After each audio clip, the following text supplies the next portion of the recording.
Welcome to simply security. எல்லாருக்கும் பாதுகாப்பு. இந்த வீடியோல நம்ம பார்க்க போற டாபிக் டேட்டா பிரைவசி. டேட்டா பிரைவசினா என்னன்னு முழுசா தெரிஞ்சுக்க வாங்க வீடியோக்குள்ள போலாம்.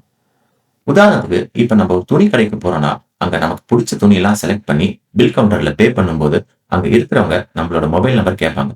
லாயல்டி பாயிண்ட்ஸ் எல்லாம் ஆட் பண்றது. நம்மளும் டிஸ்கவுண்ட் வரும்னு மொபைல் நம்பரை கொடுத்துருவோம். இல்ல நம்ம ஒரு ஸ்மார்ட் போன் வாங்க மொபைல் ஷாப் போறோம்னா அங்க பில் பே பண்ணும்போது குலுக்கல் முறையில நாங்க லேப்டாப் அவன்லாம் கிஃப்டா தரோம்னு நம்மளோட இமெயில் ஐடி போன் நம்பர்லாம் கேட்பாங்க. நம்மளும் மொபைலோட லேப்டாப்பும் கிடைச்சா ஜாலிதான் கொடுத்துருவோம். ஆனா அடுத்த நாள்ல இருந்து நம்ம இமெயில ஒரே ஸ்பாம் மெசேஜஸா வரும். வாட்ஸ்அப் எஸ்எம்எஸ் எல்லாம் நிறைய ஸ்கேம் கால்ஸ் மெசேஜஸ் எல்லாம் வரும்.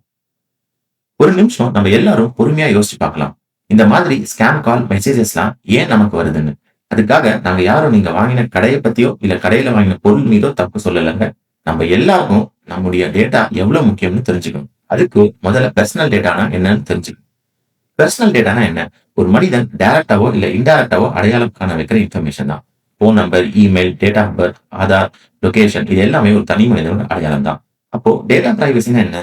டேட்டா பிரைவசினா நமக்கு தெரியணும் நம்ம என்ன இன்ஃபர்மேஷன் ஷேர் பண்றோம், ஏன் ஷேர் பண்றோம், ஷேர் பண்ற டேட்டாவை வச்சு யார் என்ன செய்ய போறாங்க. இந்த டீடைல்ஸ்லாம் நமக்கு தெரிஞ்சாலே நம்ம டேட்டாவோட பாதுகாப்புக்கு நம்ம பொறுப்பு எடுத்துக்கிறோம்னு எல்லாருக்கும் தெரிய வரும். இதனால கண்டிப்பா தேவையில்லாத ஸ்கேம் கால்ஸ் மெசேஜஸ் எல்லாம் குறையும். இந்த வீடியோ பார்க்குற எல்லாருக்கும் ஒரு கேள்வி.